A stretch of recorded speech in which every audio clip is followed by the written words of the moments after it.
오늘은 얼굴 지방 흡입에 대해 이야기해 보고자 합니다. 얼굴에 이 볼살 또는 이중턱 때문에 고민인 분들이 얼굴 또는 이중턱 지방 흡입을 많이 하게 되는데요. 이때 어떤 부작용들이 생길 수 있는지에 대해 이야기해 보고자 합니다. 인트로 보고 돌아올게요.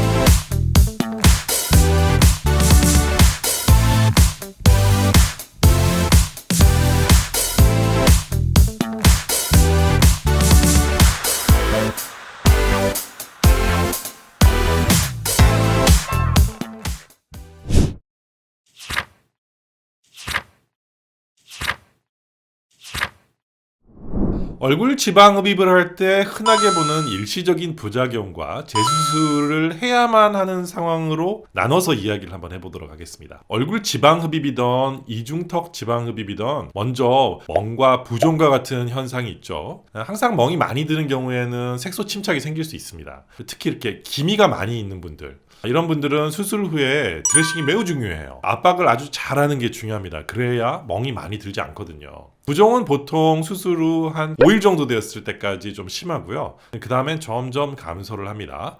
7, 8일 정도 되면 화장하고 나가셔도 될 정도 되니까 크게 문제가 되지 않아요. 요즘은 대부분 이렇게 마스크를 쓰고 다니니까 그게 그렇게 큰 걱정거리는 안 될 것 같습니다. 그런데 특히 이 이중턱 수술을 했을 때 이 멍이 목 쪽으로 내려오는 경우가 있어요. 그래서 목폴라를 입고 다닐 수 있는 겨울이 이중턱 수술을 하는 적기라고 할 수 있겠습니다. 이쪽에 침샘이 위치하고 있기 때문에 염증이 생길 수 있어요. 그런데 대부분 항생제 약을 먹으니까 큰 문제 없이 잘 나아요. 간혹 수술하고 약도 안 드시고 술 드시고 이러는 분들이 계세요. 이러는 경우에 염증이 생기겠죠. 염증 생기지 않게 수술 후 약을 꼭 챙겨 드시고 절대 술은 드시면 안 됩니다. 다음은 약간 무섭게 들릴 수도 있는데요. 여기 말초신경이 다칠 수 있습니다. 이런 경우에 한쪽으로 마비가 올 수 있습니다. 이런 경우 회복되는데 보통 한 3개월 정도 걸리는데요. 대부분 깜짝 놀라시는데 적극적인 치료를 하면 며칠 만에 정상적인 모습으로 돌릴 수 있어요. 그래서 이것도 일시적인 부작용으로 분류를 하겠습니다.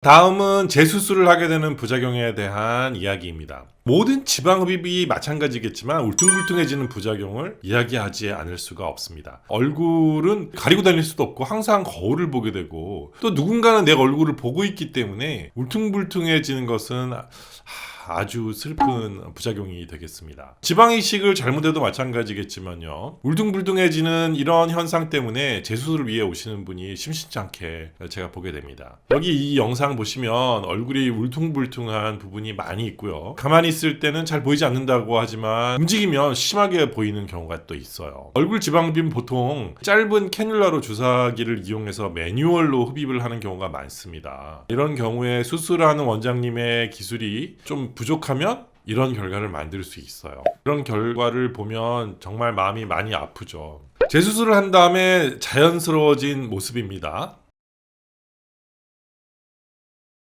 다음은 이 저작근이 보이는 경우입니다. 지방을 너무 많이 뽑아내는 경우에 생기는 부작용이에요. 거의 피부만 남기고 뽑아버리는 경우에 이런 현상을 볼 수 있는데요. 너무 남성적으로 보여서 오히려 지방 이식을 다시 이렇게 해야 하는 경우가 되겠습니다. 저작근이 보여요. 특히 나이 드신 분들이 얼굴 지방 흡입을 하다가 이런 경우를 많이 보게 됩니다. 이런 결과 때문에 수술 전에 원장님에게 자꾸 너무 많이 뽑아주세요, 많이 뽑아주세요 이런 얘기 하시면 안 돼요. 너무 많이 뽑으면 이렇게 될 수 있거든요. 항상 주어진 상황 안에서 가장 적당히 뽑는 것이 중요하겠죠? 과유불급.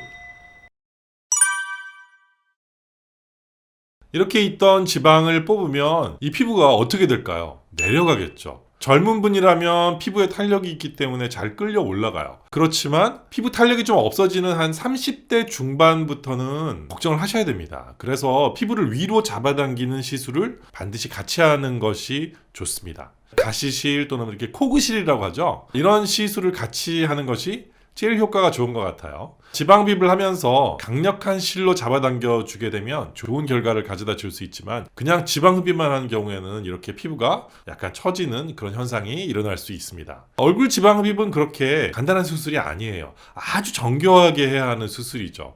주사기로 살짝 조금만 뽑아주는 방식의 수술로는 뽑히는 양이 너무 적어서 아마 만족하시지 못할 거예요. 정교한 수술을 통해서 부작용 없이 좋은 결과를 얻으실 수 있으니까 꼭 경험이 많은 선생님에게 가서 수술을 받으시기를 권합니다. 지방 흡입만 하는 것이 아니라 이 컨비네이션 치료를 받으면 부작용도 줄이고 V라인도 얻을 수 있는 장점이 있으니까 이 부분도 잊지 마시고요. 병원에 가셔서 상담 받으실 때 원장님과 이렇게 잘 상의 한번 해보세요. 오늘은 얼굴 지방 흡입 그리고 이중턱 지방 흡입에 대해서 이야기해 보았는데요. 오늘 어떻게 이 영상이 마음에 드셨나요? 마음에 드셨으면 그냥 나가시지 말고요. 밑에 좋아요 부탁드릴게요. 그리고 또 구독 부탁드려요. 좋은 하루 되십시오. 안녕.